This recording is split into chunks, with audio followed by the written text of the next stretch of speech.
तो ये आपका पेंटिल है। अब हम इससे आगे देखेंगे इसका यूज। ठीक है, तो इसको हम मिटाते हैं।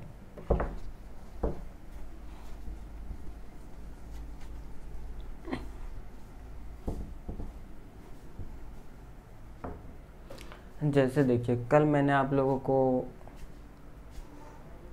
एक पहले क्या करते हैं, 10 का कर देते हैं। ठीक है, एल्केन में 10 वाले को क्या कहते हैं हम लोग, decane.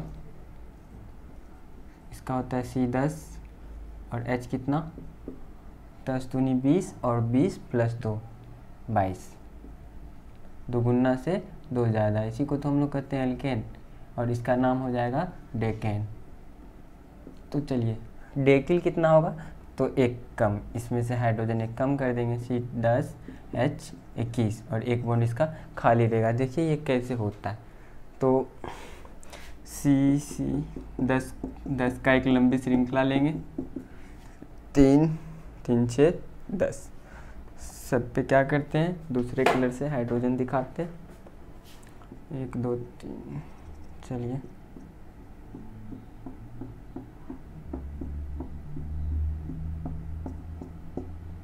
H H H H,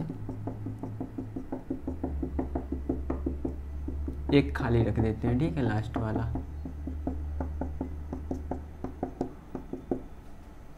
एक यहाँ पे देंगे, तो ये हो गया।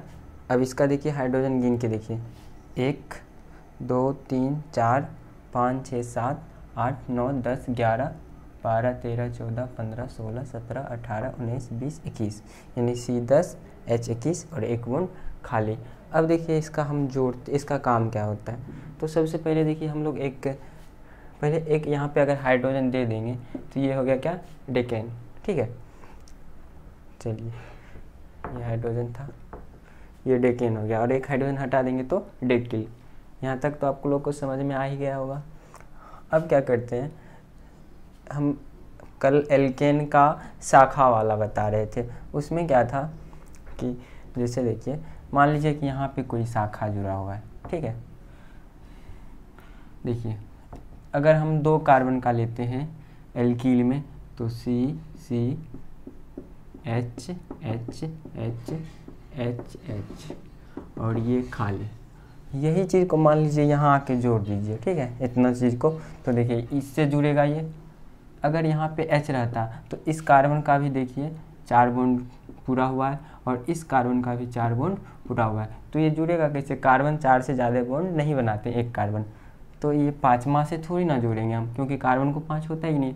तो एक हाइड्रोजन को हटाते हैं और एक हाइड्रोजन को हटा देते हैं, तो वही बन जाता है एल्किल। एल्किल में ये क्या बन गया, ये बन गया 2 कार्बन का एथिल। तो इसको हम लोग यहाँ पे जोड़ देते हैं। मान लीजिए एक हाइड्रोजन यहाँ से, हम क्या था हाइड्रोजन, इसको हटाएंगे और यहाँ पे ये चीज़ जोड़ देंगे। तो चलिए ऐसे जोड़ेंगे, इससे ये, तो ये जुड़ जाएगा इससे, ये C और C है, और ये क्या है, इधर इस पे हाइड्रोजन है तो वो भी लिख देते हैं, hydrogen hydrogen hydrogen hydrogen hydrogen. अब इसका नाम हम लोग क्या करते हैं, सबसे पहले सबसे लंबी श्रृंखला देखते हैं। तो यही सबसे लंबी श्रृंखला हमको लग रही है 10 कार्बन का, तो 1 2 3 4 5 6 7 8 9 10, तो 10 कार्बन का है इस। चलिए, तो सबसे लंबी श्रृंखला को हम लोग पहले घेर देते हैं, बस लिखने की सुविधा के लिए घेरते हैं, ऐसा कोई नियम नहीं है, घेर देते हैं। अब देखते हैं कि ये चीज़ जुड़ा हुआ है, इसको हम लोग क्या पढ़ते हैं, तो एथिल पढ़ते हैं। 2 कार्बन का चीज़ मतलब शाखा जुड़ा हुआ है, तो 2 कार्बन वाले को हम लोग एथिल पढ़ते हैं। इस एथिल को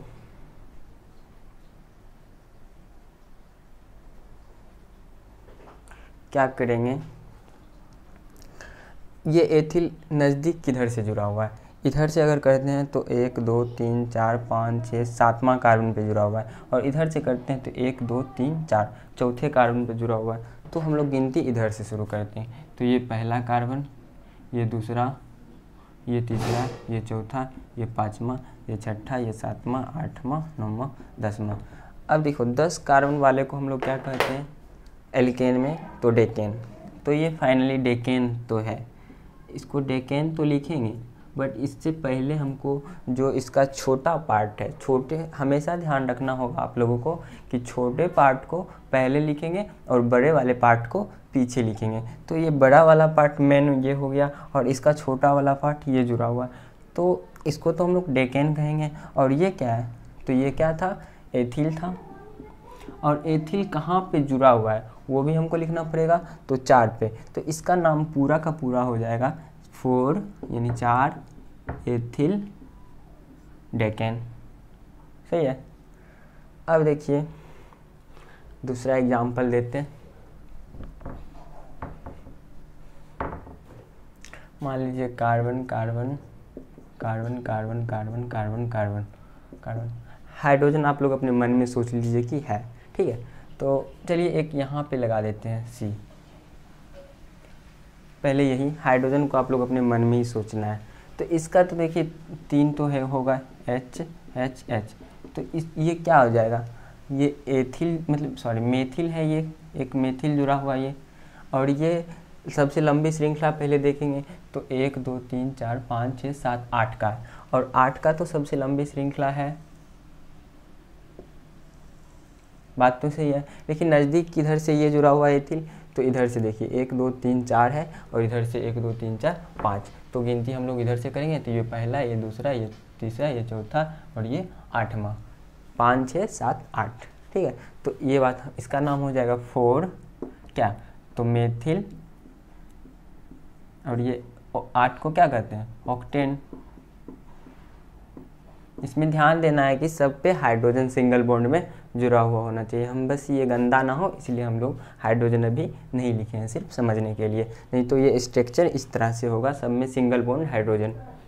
और कार्बन कार्बन के बीच अभी हम लोग सिंगल बॉन्ड, अभी हम एल्केन और एल्कील ही देखे हैं, तो सबके सब यहाँ पे सिंगल बॉन्ड ही होना चाहिए। फिर नेक्स्ट देखते हैं। मान लीजिए अब 2 शाखा हम लगाते हैं, carbon carbon carbon carbon carbon carbon carbon carbon carbon. चलिए ये मान लीजिए यहाँ पे 2 कार्बन का, यहाँ पे एक कार्बन का, फिर यहाँ पे 2 कार्बन का, कुछ भी हो सकता है। तो सबसे पहले हम लोग लंबी श्रृंखला खोजते हैं। तो देखिए 1 2 3 4 5 6 7 8 9 का, हमको लग रहा है सबसे लंबी श्रृंखला 9 ही है। 1 2 3 4 5 6 का ही मात्र, 1 2 3 4 5 6 7 8 का ही, तो सबसे लंबी श्रृंखला 9 है।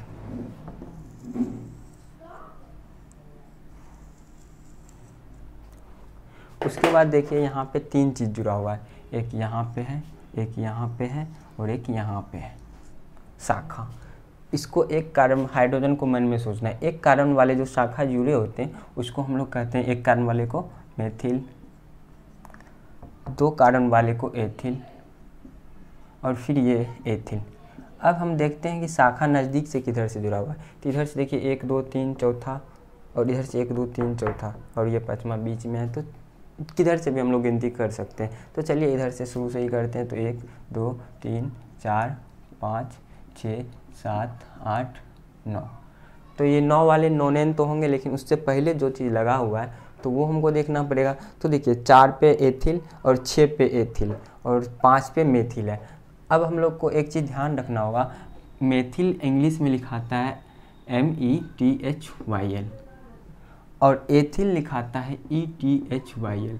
अब यहाँ पे देखा जाता है अल्फ़ाबेटिक क्रम में कि कौन पहले आता है, M पहले आता है या E।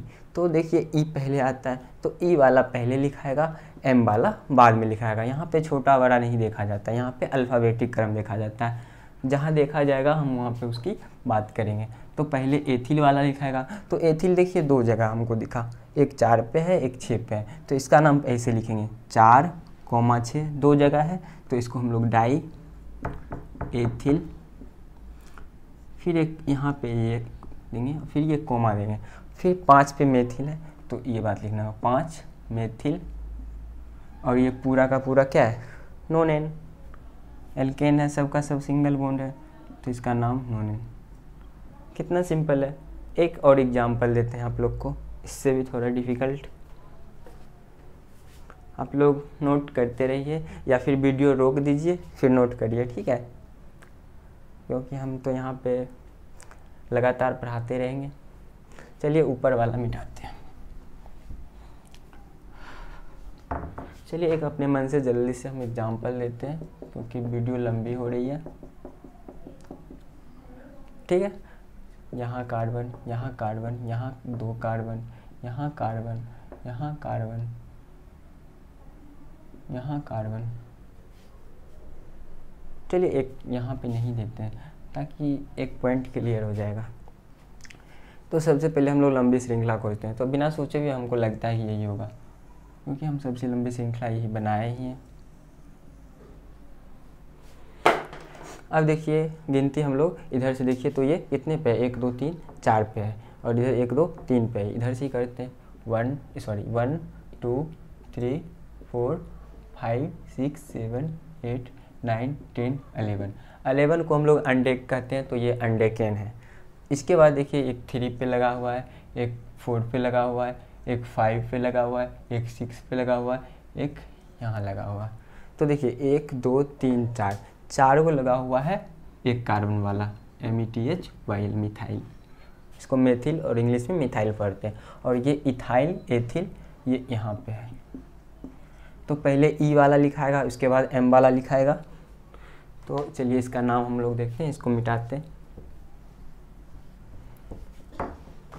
तो इसका नाम हो जाएगा, पहले E वाला लिखाएगा तो 5 इथाइल, हिंदी में भी हम लिख देते हैं, और 3 4 6 8 कोमा 3 4 6 8। 4 को हम लोग टेट्रा कहेंगे। टेट्रा क्या है, तो टेट्रा एक कार्बन वाले मिथाइल, मेथिल मिथाइल एक ही चीज़ है।